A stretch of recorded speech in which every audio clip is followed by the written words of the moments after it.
தினம் தினமே அங்கு உட்கார்ந்து பாடுவது கந்தன் புகழே.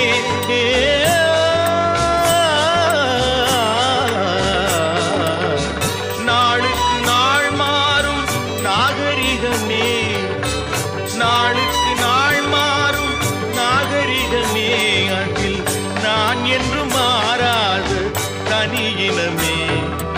எந்தன் குரலில் இனிப்பதெல்லாம் கந்தன் குரலே.